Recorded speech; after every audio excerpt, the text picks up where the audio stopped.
Chapter 3. The Book of Storms.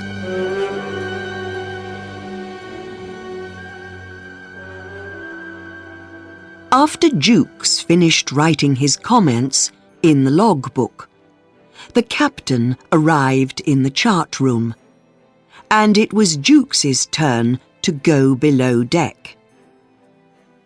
Out on the bridge, he met the second mate, a strange man with bad teeth, a long nose, and a red, angry-looking face. He never spoke much to the rest of the crew. This was his first trip on the Nan Shan. It's a good thing for those Chinese labourers that this ship doesn't roll so easily in a storm, said Jukes, laughing brightly. Don't you think? Just you wait, said the second mate. Do you mean to say that it's going to get worse? Asked Jukes. You said it, not me, said the second mate, with a cold smile. The ship was rolling more wildly now than before, and in the end, Jukes decided that he must go back and speak to Captain Macwhirr. It was a stupid idea to sail the ship into a typhoon. They should try and do something about it. Back once more in the chart room, he found Macwhirr reading a book there. What's the matter? Asked Macwhirr. The swell's getting worse, sir, replied Jukes. Yes, I can see that. Said Macwhirr. Anything else? Jukes was not sure how to begin. Then he had an idea. I was thinking of the passengers, sir. What passengers, Jukes? The Chinese labourers, sir? Well, why don't you say what you mean?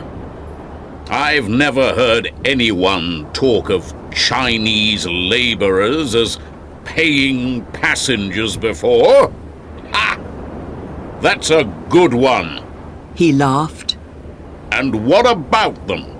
He went on. Well, with all this rolling, a lot of water is coming into the ship's hold. That's where all the Chinese are, sir. I thought that maybe we could go east. Then the swell would come at us straight on and not make us roll from side to side. So, you want me to move a powerful steamship 50 degrees off course to make some Chinese labourers more comfortable? I've heard some stupid things in my life, but this... And what do you want us to do after that? Go 50 degrees the other way again to finish up back on course? I know that you don't think much of my idea, sir. But at the moment, we're busy sailing into a typhoon, said Jukes, looking Macwhirr in the eye. And it seems you think that we should try and sail away from it. Jukes said nothing. This was a different Captain Macwhirr from the one he knew. Macwhirr held up the book in his hand. I was just reading the chapter on storms in this book. I think you'd like it. If we do what it says in this book, We have to sail all over the sea trying to avoid storms. Can you believe that? Think of us sailing an extra 300 miles on our way to Fu Chao just because of bad weather. What about the extra coal? The extra time? Think of us coming into Fu Chao 2 days late. What will they say to me? Where have you been, Captain? Oh, it took us longer. We had to avoid some bad weather, I'll say. Then they'll ask, was it a very bad storm? I don't know, I'll have to answer. I didn't see it. The captain looked at Jukes. Did the first mate understand what he was saying? Macwhirr tried to explain more. That kind of thinking is all wrong, Jukes. A storm is a storm, and a steamship has just got to go through the storms that stand in front of her as well as she can. There are some things that books can't tell you. Macwhirr stopped talking and sat down on the window seat. He pulled off his boots and put his legs up. He suddenly felt tired. Jukes, tell them to call me if there's any change in the weather. Yes, sir.